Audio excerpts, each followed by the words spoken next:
Hi student. आज energy conservation का नया चैप्टर स्टार्ट कर रहे हैं। इसे पिछले क्लासों में आपने इससे पहले वाले चैप्टर का बारे में डिस्कस किया था, जिसमें हमने पंप के बारे में, रेसिप्रोकेटिंग पंप क्या होता है इसके बारे में डिस्कस किया था। तो उस वाले चैप्टर को बाद में हम पढ़ाएंगे आपको। सबसे न्यू चैप्टर को स्टार्ट करते हैं, ठीक है। तो ये आपका चैप्टर का नाम है लाइटनिंग एंड डीजी सिस्टम, ठीक है। तो इसमें सबसे पहला आपका शब्द है वो है, देखिए, लक्स या मीटर स्कैंडल। तो लक्स या मीटर मतलब स्कैंडल क्या होता है, इसको ध्यान से देखते हैं। तो प्रति वर्ग मीटर पर देख सकते हैं, लिखा है सीधे, प्रति वर्ग मीटर पर पड़ने वाले ल्यूमन को हम लक्स या मीटर स्कैंडल कहते हैं। मतलब कोई भी, ये तो रहा आपका परिभाषा के अकॉर्डिंग, लेकिन आपको दूसरे शब्दों में बताना चाहते हैं कि आपका लक्ष्य होता क्या है। देखिए, ध्यान से देखिएगा, समझ में आ जाएगा। देखिए, माना आपने एक बर्थडे केक मंगाया, मान लिया एक बर्थडे केक मंगाया। आप देखते हैं कि बर्थडे केक इस तरह गोलाकार आकृति होती है। इस पे हम जब इसको बीचों बीच एक कैंडल को रख के जलाते हैं तो पता चलता है इसके चारों तरफ एक समान रूप से रोशनी, आपकी प्रकाश उत्सर्जित होती है, ठीक है। ये तो है। तो ये है। तो यही कहता है आपका लक्स का मीनिंग क्या है, मीटर स्कैंडल का, कैंडल मीटर क्या मतलब है। अगर कोई भी एक मोमबत्ती अपने से केंद्र से 1 फुट की दूरी पर जितनी लाइट एनर्जी इमिट करता है, जितनी लाइट एनर्जी यहाँ से इमिट करता है, मतलब बाहर निकालता है, उसी की वैल्यू को हम आपके उसमें आपका लूमेन कहते हैं, लक्स कहते हैं। देखिए, इस पर लक्स लिखा है, तो लक्स कहते हैं। तो यही है, एक मोमबत्ती अपने तरफ, चारों तरफ 1 फुट की दूरी पे जितनी लाइट एनर्जी इमिट करता है, उसकी टोटल वैल्यू को हम क्या कहते हैं, ये लक्स, एक लक्स कहते हैं। तो वही चीज़ दिया है यहाँ पे, देख सकते हैं। इसमें है प्रति वर्ग मीटर पर पड़ने वाले लूमेन को हम लक्स या मीटर स्कैंडल कहते हैं। तो ये देखिए, बेसिकली क्या है कि ये इल्यूमिनेशन का एक मात्रक है, ठीक है, एक प्रैक्टिकल वैल्यू है। जैसे आप देखते होंगे, अब जैसे आप देखते होंगे कि जैसे इलेक्ट्रिकल पावर की यूनिट क्या होती है, वाट होती है। एक बेसिक मूल यूनिट क्या है उसकी, वाट है ना। तो उसी प्रकार इसका भी है। बेसिकली क्या है कि ये भी एक इल्यूमिनेशन, मतलब लाइटिंग के अनुसार इल्यूमिनेशन इल्यूमिनेशन है। तो इल्यूमिनेशन का जो यूनिट होता है वो लक्स या मीटर स्कैंडल होता है। इसको हम MCD से द्वारा प्रदर्शित कर सकते हैं। इसे संक्षिप्त रूप से MCD लिखते हैं। इसका मतलब होता है मीटर स्कैंडल, ठीक है। तो ये चीज़ है। देखिए, एक सूत्र है, देखिए, देख सकते हैं यहाँ पे, लक्स या मीटर स्कैंडल बराबर लूमेन प्रति वर्ग मीटर। तो इसका लूमेन होता है मीटर स्कैंडल का, कि मीटर इसका स्क्वायर मीटर होगा। तो ये लिखा है ल्यूमेन प्रति मीटर स्क्वायर। इसका क्या है, ये यूनिट है या मात्रक है। उसके बाद दूसरा शब्द है, देखिए इसमें लूमेन। तो देखते हैं लूमेन क्या होता है। तो देखिए क्या है कि प्रति सेकंड विकिरण होने वाली इकाई लूमेन सेकंड की प्रकाश ऊर्जा को हम लूमेन कहते हैं। इसका मतलब ये होता है, दूसरे शब्दों में कह सकते हैं, एक क्या है कि प्रति सेकंड जितनी भी लाइट एनर्जी वो इमिट करता है, विकिरण मतलब होता है इमिट होने वाली, तो प्रति सेकंड इमिट होने वाली इकाई लूमेन सेकंड की प्रकाश ऊर्जा को हम लूमेन कहते हैं, ठीक है। ये लूमेन की डिफिनेशन है। तो इसलिए बता रहा हूँ क्योंकि सब कभी कभी ये होता है कि पूछ लेते हैं कि आप निम्न में से किन्हीं 3 प्रश्नों का संक्षिप्त में वर्णन कीजिए। तो ऐसे पूछ लेते हैं कि लक्स मीटर क्या होगा पूछ लेंगे, लुमेन क्या होता है, इफिशिएंसी क्या होती है, ठीक है, इसीलिए बताया जा रहा है। उसके अलावा देखिए, जैसे यहाँ पर आपके ऊपर वाले में देखा कि लक्स या मीटर स्कैंडर किसका यूनिट था, वो था इल्यूमिनेशन का व्यवहारिक मात्रक था। उसी तरह जो आपका ल्यूमेन होता है वो ज्योति फ्लक्स का व्यवहारिक मात्रक होता है, ठीक है। तो ज्योति फ्लक्स का व्यवहारिक मात्रक क्या होता है, ल्यूमेन होता है। इसके बाद नेक्स्ट आपका जो टॉपिक है वो है देखिए इफिशिएंसी। इफिशिएंसी तो इफिशिएंसी क्या है, देखिए लुमिनस फ्लक्स, लुमेन फ्लक्स तथा इलेक्ट्रिकल पावर के रेशियो को हम इफिशिएंसी कहते हैं। तो सिंपल क्या है, लुमिनस फ्लक्स तथा इलेक्ट्रिकल पावर के रेशियो को हम इफिशिएंसी कहते हैं। इसका जो यूनिट होता है ल्यूमन प्रति वाट होता है। इससे पहले जो भी इलेक्ट्रिकल चीज़ें आपने पढ़ा होगा तो उसमें यही चीज़ पढ़ा होगा कि जो भी इफिशिएंसी आपकी यूनिट लेस होता है। अभी तक जितने भी एफिशिएंसी आपने पढ़ा होगा तो उसमें यही पढ़ा होगा कि जो भी एफिशिएंसी होती है यूनिट लेस होती है। लेकिन ये लाइट के मतलब लैंग्वेज में इसकी एफिशिएंसी आपकी यूनिट लेस नहीं होती है, मतलब उसमें इसका यूनिट होता है। जबकि अन्य जगह पे जो इसकी जहाँ भी आप इलेक्ट्रिकल चीज़ों में पढ़ेंगे तो वहाँ पे एफिशिएंसी आपकी यूनिट लेस होती है, लेकिन इसमें आपकी एफिशिएंसी होती है। इसका देखिए यहाँ पे फार्मूला है, एफिशिएंसी बराबर lumen flux divide by power. Lumen flux का जो यूनिट होता है वो ल्यूमन होता है, ठीक है। पावर की यूनिट आपकी वाट होती है, तो वही ल्यूमन प्रति वाट होता है। तो आपके लाइट की जो एफिशिएंसी का जो यूनिट होता है वो ल्यूमन प्रति वाट है। यही एक लाइट एक ऐसा शब्द है जिसकी एफिशिएंसी आपकी यूनिट होती है, यूनिट नहीं तो बाकी यूनिट लेस होती है। इसके बाद है इसमें लिखा नहीं है मैंने, आपके बुक में कुछ डिस्कस किया है इसके बारे में, ठीक है। तो ये आपका जैसे इसमें सीधे इम्पोर्टेंट के लिए तो डिस्चार्ज जो लैंप होता है वही आपका इम्पोर्टेंट है। लेकिन बात यह है कि आपके बुक में एक शब्द है वहाँ पे ज़्यादा डिस्कस नहीं है, लुमिनार के बारे में थोड़ा बहुत बता देते हैं, वहाँ पे लिखा नहीं हूँ। तो लुमिनार देखिए क्या है, बेसिकली एक ऐसी युक्ति है जो एक या एक से अधिक लैंपों द्वारा उत्पन्न लाइट को वितरण, फिल्टर तथा ट्रांसफॉर्म करने का कार्य करती है। तो क्या है, लुमिनार एक ऐसी युक्ति है जो एक या एक से अधिक लैंपों द्वारा उत्पन्न लाइट को वितरण तथा फिल्टर या उसको ट्रांसफॉर्म करने का कार्य करती है। अब कुछ केसों में जो भी लुमिनार का उसका मीनिंग होता है लैंप के साथ लगने वाला जो आवश्यक सर्किट होता है या एसेसरीज होती है, एसेसरीज को मुख्य सप्लाई से जोड़ने का कार्य भी क्या करता है, आपका लुमिनार करता है। इसके बाद थर्ड इसका पॉइंट है लुमिनार का, देखिए लुमिनार ऑप्टिकल लुमिनार भौतिक सिद्धांत का उपयोग, उसका जो भी आपका कह सकते हैं फिजिकल जो प्रिंसिपल है उसका हम उपयोग रिफ्लेक्शन, ट्रांसमिशन, रिफ्रेक्शन के लिए करते हैं, ठीक है। तो ये चीज़ है आपका। इसके बाद ये रहा लुमिनार के बारे में, इसीलिए ज़्यादा हमने यहाँ पे उसके बाद लिखा नहीं है, तो इसीलिए बस क्योंकि ज़्यादा लग नहीं रहा था हमें इम्पोर्टेंट होगा। इसके बाद देखिए क्या है, इसके बाद है आपका डिस्चार्ज लैम्प। तो देखते हैं आपका डिस्चार्ज लैम्प क्या है। तो डिस्चार्ज लैम्प बेसिकली क्या है, देखिए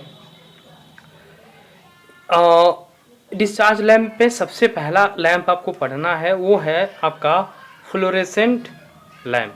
क्या है, आपका फ्लोरेसेंट लैम्प है। तो देखिए इसके बारे में क्या है, फ्लोरेसेंट लैम्प के बारे में पढ़ते हैं। फ्लोरेसेंट ट्यूब लैम्प है। तो इसमें फ्लोरेसेंट ट्यूब लैम्प में देखिए जो भी ट्यूब होता है, ट्यूब की जो भी ऑपरेशन की स्थिति में लाने के लिए, जैसे वो ऑपरेट हो इस स्थिति में लाने के लिए कुछ आपके सहायक एसेसरीज की आवश्यकता पड़ती है। लैंप ऐसे आपका जो भी लैंप होता है वो जैसे ऐसे ही नहीं मतलब यूज़ कर सकते हैं, उसके लिए कुछ सहायक आपके उपकरण होते हैं, ठीक है, उनका उपयोग करके हम लैंपों को जलाने का कार्य करते हैं, ठीक है। तो इसीलिए इसकी वर्किंग को समझने के लिए हम कुछ तरह के स्टार्टर होते हैं जो लैंप को स्टार्ट करने का कार्य करते हैं। तो ये शब्द लिखा है स्टार्टर। तो स्टार्टर देखिए क्या है, बेसिकली जितने भी ट्यूब लैंप है वो सेल्फ स्टार्टेड नहीं होता है।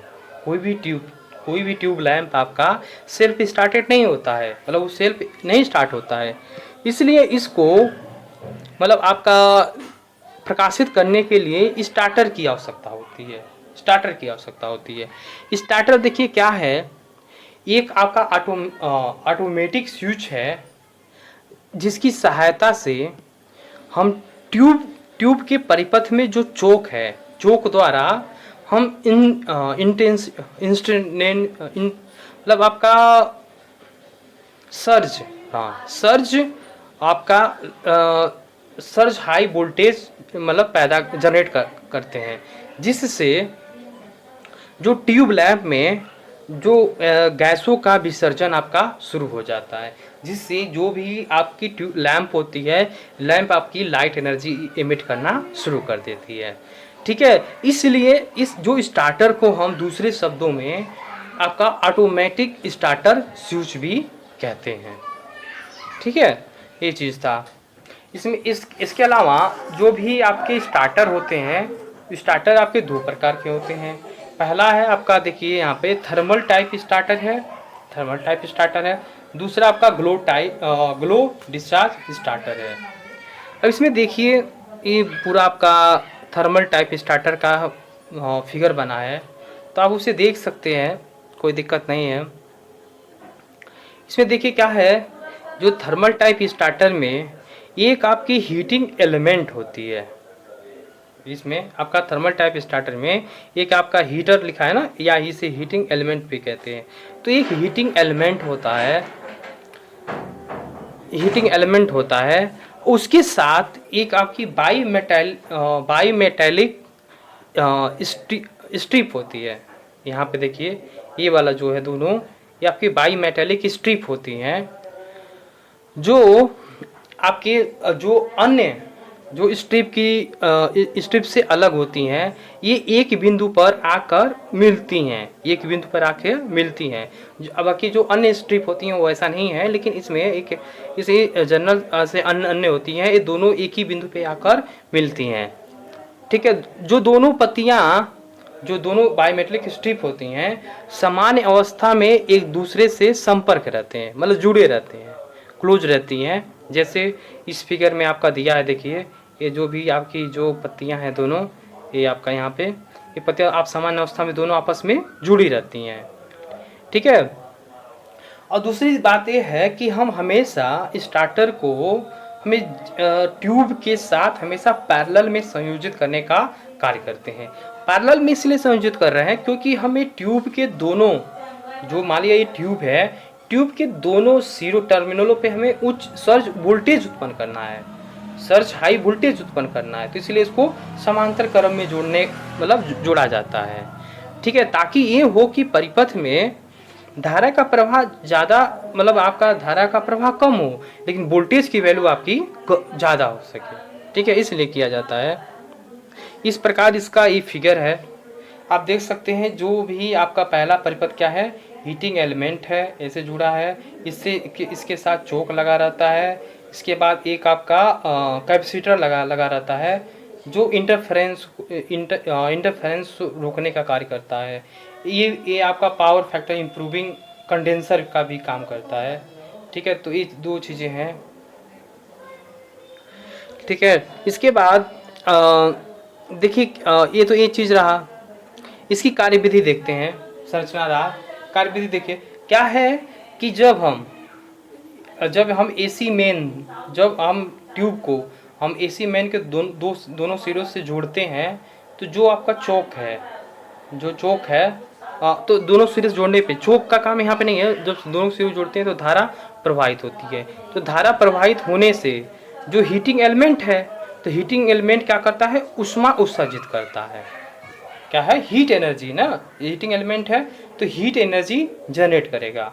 तो इसकी हीट एनर्जी से जो बाइमेटेलिक स्ट्रिप है, जो सामान्य अवस्था में आपके दोनों क्लोज रहते हैं या जुड़े रहते हैं, वो उसकी आपकी जो सिरा होता है वो मुड़ जाता है, बेंड हो जाता है, जिससे दोनों का संपर्क आपका टूट जाता है। संपर्क टूट जाता है तो संपर्क टूटने से ये हो जाएगा कि आपका जो कॉन्टैक्ट पॉइंट में जो कॉन्टैक्ट पॉइंट है वो आपका संपर्क टूट जाएगा। संपर्क टूटने के कारण क्या होगा कि अब सीधे तो इस संपर्क टूटने के कारण क्या होगा, जो भी चौक होती है तो चौक आपका क्या करता है, सर्ज वोल्टेज उत्पन्न करता है, क्योंकि सीधे यहाँ से इसका प्रवाह होगा तो क्या करेगा, चौक होगा वो सर्ज वोल्टेज उत्पन्न करेगा। सर्ज वोल्टेज जो उत्पन्न करता है दोनों सिरों के बीच क्या होता है कि हाई, यहाँ पे वोल्टेज बहुत ज़्यादा हो जाता है, मतलब सर्ज हाई वोल्टेज उत्पन्न होता है, जिससे फ्लोरोसेंट ट्यूब में जो आपके निष्क्रिय गैस होते हैं, ठीक है, उसमें क्या होता है, गैसों का आपका उत्सर्जन स्टार्ट हो जाता है, जिससे वो लाइट एनर्जी आप इमिट करना शुरू कर देता है।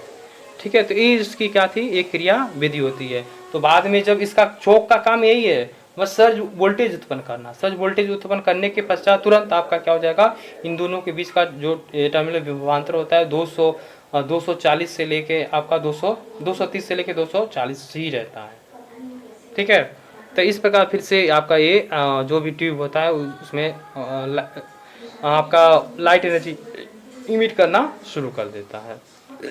ये काम था थर्मल टाइप स्टार्टर का। ठीक है, बस उसका काम बस इतना ही है कि वो जो भी बस ये है कि लैंपों के दोनों सिरों के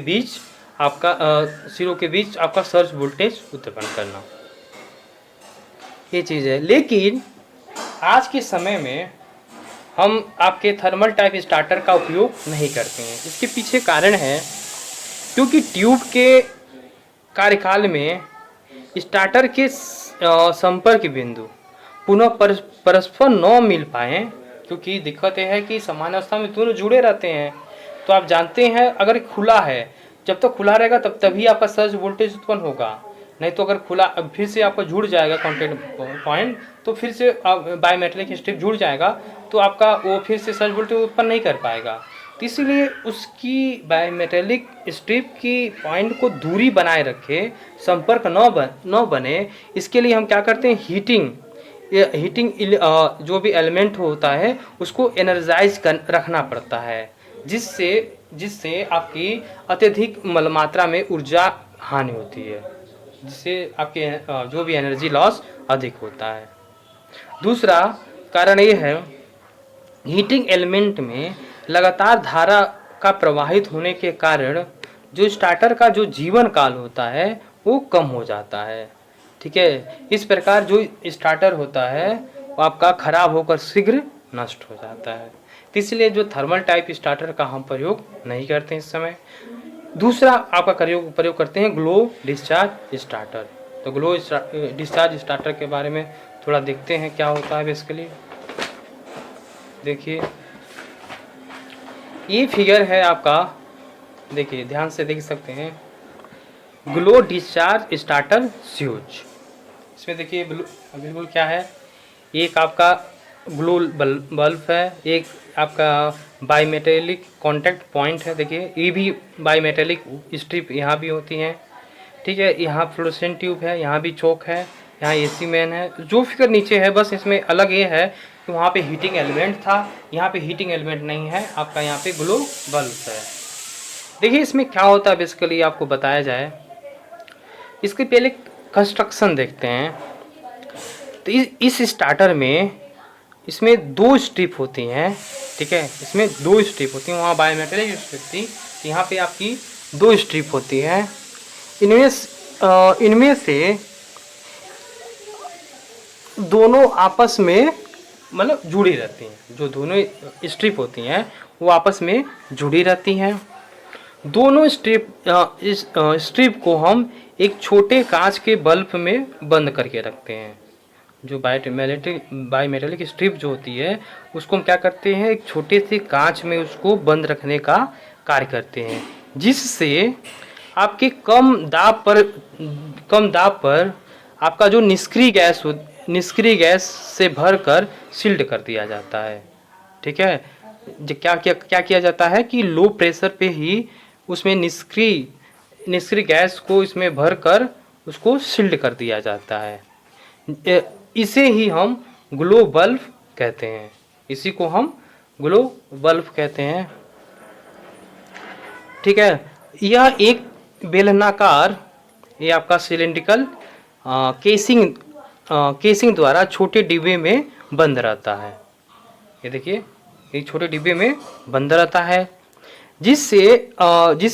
उसके बाद हम क्या करते हैं, जो ग्लो बल्ब होता है, ग्लो बल्ब के जो उसके बाहरी आवरण पे, केसिंग पे हम क्या करते हैं, रेडियो एक्टिव पदार्थ से लेपन कर देते हैं।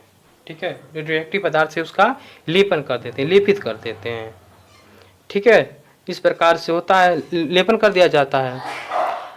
अब देखिए क्या है कि जो इससे पहले वाले में थर्मल टाइप स्टार्टर में देखा था, सामान्य स्थिति में जो भी आपका बायोमेटेलिक स्ट्रिप थी वो जुड़ी रहती थी, लेकिन इसमें ऐसा नहीं है।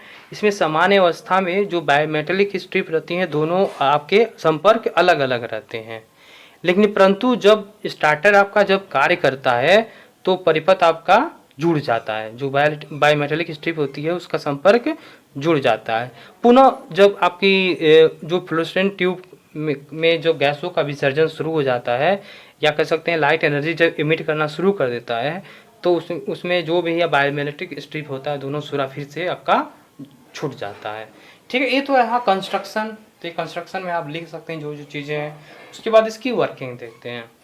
वर्किंग में देखिए क्या है, इसी तरह इसमें देखिए जैसे पहले था, इसमें क्या है कि जब हम क्या करते हैं, परिपथ है, इससे क्या करते हैं कि हम फ्लोरोसेंट ट्यूब के दोनों सिरों पे समांतर क्रम में से हम जोड़ देते हैं। जब हम क्या करते हैं, स्विच को ऑन करते हैं, सप्लाई से जोड़ के जब स्विच को ऑन किया जाता है, तो जो सप्लाई वोल्टेज आपका 220 से लेके 240 स्टार्टर को प्राप्त हो जाता है। ठीक है, अब क्या होगा कि इस वोल्टेज पे जो आपका एक ग्लो बल्ब होता है, ग्लो जो बल्ब होता है, इसमें उपस्थित स्ट्रिप आपकी गर्म होना स्टार्ट हो जाता है, मतलब हीटिंग होना स्टार्ट होता है, क्योंकि उसमें निष्क्रिय गैस भरा रहता है। तो जिससे आपका इलेक्ट्रिक डिस्चार्ज शुरू हो जाता है, या कह सकते हैं गैसों का आयनाइज होना स्टार्ट हो जाता है। ठीक है, जिससे जो भी आपका ग्लो बल्ब होता है, ग्लो बल्ब आपकी हीट एनर्जी इमिट करना शुरू करती है, जिससे आपका इसमें उपस्थित जो बायोमेटेलिक स्ट्रिप होती है उसकी सिरे आपके मुड़ जाते हैं, मतलब बेंड हो जाते हैं, उसके सिरे बेंड हो जाती हैं, जिससे आपका परिपथ, जो आपका विद्युत परिपथ पूर्ण होकर जो इसमें क्या होगा, प्रबल धाराएं यहाँ से बहना शुरू हो जाती हैं। ठीक है, तो इस प्रकार हम देखते हैं कि जो भी इसमें फ्लोरोसेंट ट्यूब में जो गैसियस डिस्चार्ज है, तो इसमें क्या होगा कि चोक क्या करेगा, आपका सर्ज वोल्टेज उत्पन्न करेगा, जो इससे पिछले वाले जो उसमें थर्मल टाइप स्टार्ट में होता है वही प्रक्रिया शुरू हो जाती है। तो चोक क्या करता है, सर्ज वोल्टेज उत्पन्न करेगा, जो दोनों सिरों के बीच क्या होगा कि आपका सर्ज वोल्टेज उत्पन्न होने के पश्चात इसमें उपस्थित जो भी आपका गैसेस होते हैं, गैस का आयनाइज हो जाते हैं, जिससे लाइट एनर्जी इमिट करना शुरू कर देते हैं। तो इस प्रकार क्या होता है कि आपका जो भी आपके डिस्चार्ज लैम्प ट्यूब होते हैं उसमें आपका लाइट एनर्जी मतलब देना स्टार्ट कर देते हैं। ठीक है, तो बेसिकली आपका दो टाइप के स्टार्टर थे, देखा आपने। एक है आपका थर्मल टाइप स्टार्टर, दूसरा था आपका ग्लो टाइप स्टार्टर। ठीक है, आप देख सकते हैं स्टार्टर दो टाइप के थे, कि थर्मल टाइप स्टार्टर था, एक ग्लो टाइप के स्टार्टर था। तो थर्मल टाइप स्टार्टर में आपने देखा हीटिंग एलिमेंट के कारण जो बायोमेटेलिक स्ट्रिप का प्रभाव दिखता है, जबकि ग्लो टाइप स्टार्टर में उस जो ग्लो बल्ब में उपस्थित जो निष्क्रिय गैस होते हैं उसके कारण और उसके कारण क्या हो जाता है, जो हीट एनर्जी जनरेट होता है तो उससे बायोमेटेलिक स्ट्रिप पर प्रभाव दिखाई देता है। ठीक है, तो बस आज के लिए इतना ही। अगले वीडियो में देखते हैं, नेक्स्ट टॉपिक पढ़ाया जाएगा। आज के लिए थैंक यू।